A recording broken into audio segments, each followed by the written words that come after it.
আজ আমরা গ্রীষ্মেশ্বর এবং একটা হনুমান মন্দির দর্শনের জন্য ঔরঙ্গাবাদ যাচ্ছি। তো এই ট্রাভেলারটা আমরা বুক করেছি। তো এখানে পার হেড 250 টাকা করে নিল।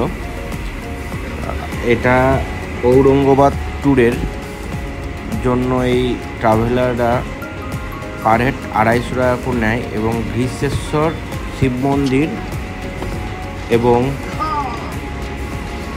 হনুমানজির একটা মন্দির, ইলোরা কেভস এবং বিবিকা মাকবারা, এই চারটে এরা ঘোরে। তো আগে দুটো আমি বিবিকা মাকবারা এবং ইলোরা কেভস এই দুটো আলাদাভাবে দিয়েছি। এখন আমি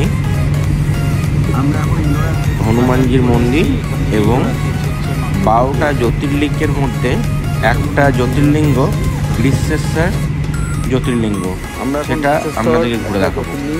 আমরা প্রথমেই গ্রীষ্মেশ্বর জ্যোতির্লিঙ্গের কাছে পৌঁছে গেছি। এটা হচ্ছে পার্কিং এরিয়া। আপনাদেরকে আমি মন্দিরটা হয়তো বাইরে থেকে দেখাতে পারবো, কিন্তু ভেতরে কিছু দেখাতে পারবো না, কারণ সেখানে মোবাইল অ্যালাউ নেই। আমরা মন্দিরের দিকে রওনা হচ্ছি। তো চলুন, গেঞ্জি এগুলো সব খুলে দিতে হয়, খালি গায়ে ভগবানের কাছে মন্দিরের দিকে যাই। চলুন দর্শন করি। হয়তো আপনাদেরকে দর্শন করাতে পারবো না, কারণ ভেতরে আপনার মোবাইল অ্যালাউ নেই। বাইরে থেকে যতটা পারছি আপনাদেরকে দেখানোর চেষ্টা করছি।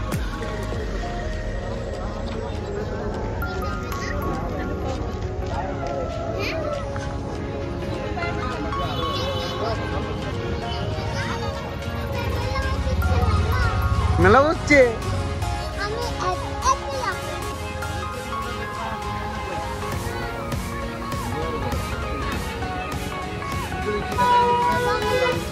ওইদিকে বুঝছে ব্যাপার।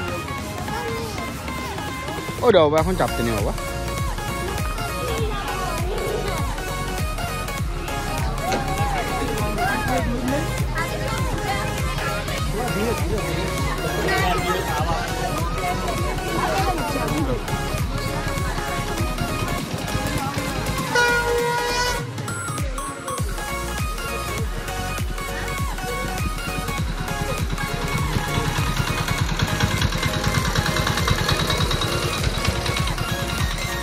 আমরা এখন স্লিপিং বুদ্ধা হনুমান মন্দির দেখতে যাচ্ছি।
রামচন্দ্র বনবাসকালে এইটাই খেয়েছিল।